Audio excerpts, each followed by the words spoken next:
ফাতেমা রাদিয়াল্লাহু আনহা এর শৈশব ও কৈশোরকালের ঘটনা।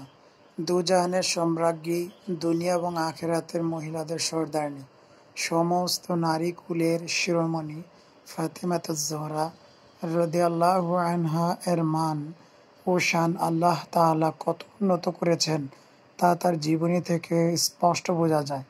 আর হবেই বা না কেন, তিনি যে পবিত্র মাতা খাদিজাতুল কুবরা রাদিয়াল্লাহু আনহা ও সর্বশ্রেষ্ঠ নবী সাইয়্যিদুল মুরসালিন মুহাম্মদ মুস্তাফা সাল্লাল্লাহু আলাইহি সাল্লাম এর কলিজার ধন। ফাতেমা রাদিয়াল্লাহু আনহার জন্ম হুজুর সাল্লাল্লাহু আলাইহি সাল্লামের নবুয়ত প্রাপ্তির কিছু পূর্বে হয়েছিল। ফাতেমা নামটির অর্থ, ফাতেমা নামের অর্থ হচ্ছে আলাদা করা, পৃথক করা, খারাপ এবং মন্দ কাজ থেকে পৃথক রাখা, সদ্য দুধ পান হতে বিরত থাকা। আর এই নামটি হুজুর সাল্লাল্লাহু আলাইহি সাল্লাম নিজেই রেখেছিলেন, আর এ থেকেই এই নামের তাৎপর্য বোঝা যায়। এছাড়াও ফাতেমা রাদিয়াল্লাহু আনহা এর আরও অনেকগুলো নাম ছিল, যেমন জোহরা, রাজিয়া, মারজিয়া, জাকিয়া, সাইয়েদা, বতুল ইত্যাদি। প্রত্যেকটি আরবি নাম, আর প্রতিটির রয়েছে তাৎপর্যপূর্ণ অর্থ। ফাতেমা রাদিয়াল্লাহু আনহা এর শিশুকাল থেকে জীবনের শেষ মুহূর্ত পর্যন্ত খুব সুখের জীবন ছিল না, কিন্তু কখনো আল্লাহ তাআলার শুকর এবং সবর করা থেকেও বিরত ছিল না। তিনি শৈশবকাল থেকেই আল্লাহ তাআলার উপর পূর্ণ ভরসা করতেন এবং ভাগ্যের উপর, অর্থাৎ আল্লাহ তাআলা যা দিয়েছেন তার উপর সন্তুষ্ট ছিলেন। আর এটাই হচ্ছে সবচেয়ে বড় গুণ যা আল্লাহ পছন্দ করেন। ফাতেমা রাদিয়াল্লাহু আনহা শৈশবকাল থেকেই খুব স্মৃতিশক্তি সম্পন্ন ছিলেন, খুব ধীর এবং গম্ভীর প্রকৃতির ছিলেন। এই বয়সের মেয়েরা সাধারণত খেলাধুলা, দৌড়ঝাঁপ করে কাটায়, কিন্তু ফাতেমা ছিলেন ব্যতিক্রম। তিনি ছোটবেলা থেকেই নির্জনতা পছন্দ করতেন। তিনি সাধারণত সমবয়স্কা মেয়েদের সাথে খেলাধুলা করেননি, বরং মায়ের পাশে থাকাই বেশি পছন্দ করতেন। তিনি যে ছিলেন সর্বশ্রেষ্ঠ নবীর এবং তাহেরা অর্থাৎ পবিত্র মায়ের সন্তান, যার কারণে মা এবং বাবাকে অনুসরণ করা বান্ধবীদের সাথে খেলার চেয়ে তার কাছে বেশি প্রিয় ছিল। এমন উচ্চ মর্যাদা সম্পন্ন পিতামাতার পরিবারে লালিত পালিত হয়েছেন ফাতেমা রাদিয়াল্লাহু আনহা। বর্তমান সময়ের মতো যদিও স্কুল, কলেজ, মাদ্রাসা ছিল না, কিন্তু পারিবারিক শিক্ষাটা ছিল অনেক উন্নত মানের। আজকে আমরা স্কুল, কলেজ, মাদ্রাসায় পড়েও যা শিখতে পারিনি, তিনি পরিবারের কাছ থেকে তার চাইতে বেশি শিক্ষা অর্জন করেছিলেন। তখন কুরাইশ বংশে মাত্র 17 জন শিক্ষিত ছিল। তা সত্ত্বেও হুজুর সাল্লাল্লাহু আলাইহি সাল্লাম ও খাদিজা রাদিয়াল্লাহু আনহা ফাতেমা রাদিয়াল্লাহু আনহাকে অত্যন্ত যত্নের সাথে পারিবারিক শিক্ষা দিয়েছিলেন। ফাতেমা ছিলেন অত্যন্ত বুদ্ধিমান, যা তার বিভিন্ন প্রশ্ন থেকে ফুটে উঠত। একদিন খাদিজা রাদিয়াল্লাহু আনহাকে ফাতেমা রাদিয়াল্লাহু আনহা নানা বিষয়ে প্রশ্ন করেছিলেন। ফাতেমা বললেন, আচ্ছা মা, আমরা আল্লাহর অনেক নিয়ামত দেখতে পাই, তাহলে আল্লাহ আমাদেরকে দেখা দেন না কেন? খাদিজা রাদিয়াল্লাহু আনহা উত্তর দিলেন, মা আমার, আমরা যদি দুনিয়াতে ভালো কাজ করি এবং আল্লাহর নির্দেশিত পথে চলি, তাহলে আমরা আখিরাতে আল্লাহকে দেখতে পাব। প্রকৃতপক্ষেই পারিবারিক শিক্ষাটাই হচ্ছে আসল। একটা মেয়ে তার মায়ের কাছ থেকে শিখবে, এটাই স্বাভাবিক।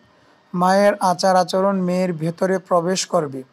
তাই আমাদের মা বোনদের উচিত সন্তানদেরকে ভালো কিছু শেখানো, যেমনটি খাদিজা রাদিয়াল্লাহু আনহা মেয়েকে শিখিয়েছিল, অর্থাৎ নম্রতা, ভদ্রতা, শিষ্টাচার, প্রতিবেশীর হক, আল্লাহর হক, বিনয়, ধৈর্য, অন্যের উপকার করা।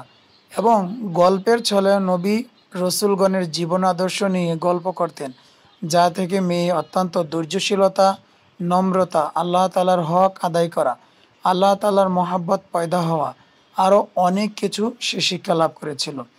শিশুরা সাধারণত খেলাধুলায় প্রিয় হয়, কিন্তু ফাতেমা রাদিয়াল্লাহু আনহা এর বান্ধবীরা তার কাছে আসা সত্ত্বেও তিনি খেলাধুলায় মত্ত হতেন না।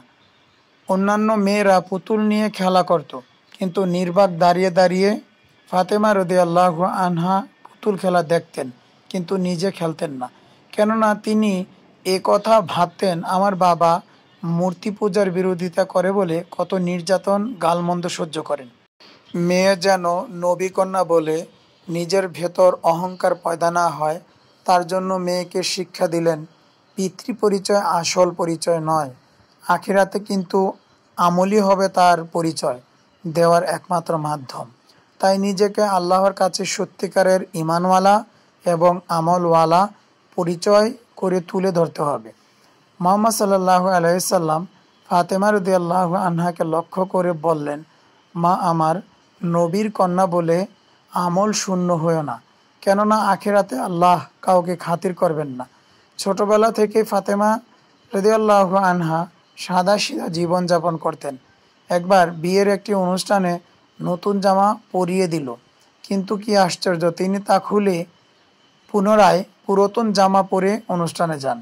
ফাতেমা রাদিয়াল্লাহু আনহা এর মা খাদিজা রাদিয়াল্লাহু আনহা 10ম হিজরিতে ইন্তেকাল করলে ফাতেমা রাদিয়াল্লাহু আনহা এর উপর অনেক চাপ বেড়ে যায়। এতটুকু বয়সে পরিবারের সমস্ত কাজ করা তার জন্য কষ্টকর হয়ে পড়ে, যার ফলে হুজুর সাল্লাল্লাহু আলাইহি সাল্লাম নিজের হাতে থালা বাসন পরিষ্কার করতেন। এই অবস্থা থেকে মুক্তি পাওয়ার জন্য এবং ফাতেমা রাদিয়াল্লাহু আনহাকে দেখাশোনা করার জন্য পরিবারের চাপে আত্মীয় স্বজনের পরামর্শে সাউদা রাদিয়াল্লাহু আনহাকে বিয়ে করেন। দয়া নবী যতদিন বেঁচে ছিলেন ফাতেমা রাদিয়াল্লাহু আনহাকে প্রয়োজনীয় শিক্ষা দিতেন। একদিন দেখলেন ফাতেমা রাদিয়াল্লাহু আনহা সুন্দর জামা পরে সেজেগুজে আছেন।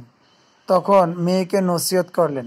ভারাক্রান্ত মনে বললেন, মা আমার, এই ক্ষণস্থায়ী জীবনের ভোগবিলাস যারা বর্জন করেছে তারাই প্রকৃতপক্ষে চিরস্থায়ী সুখ লাভের যোগ্য, আর যারা এই দুনিয়ার ক্ষণস্থায়ী জীবনকে প্রাধান্য দিয়েছে তারা আসল সুখ হতে বঞ্চিত থাকে। আমাদের জন্য শিক্ষা, ফাতেমা রাদিয়াল্লাহু আনহা এর জীবনী নিঃসন্দেহে সমস্ত মা বোনদের জন্য উত্তম আদর্শ। আল্লাহ তাআলা আমাদেরকে সহি বুঝে আমল করার তৌফিক দান করেন। আমিন।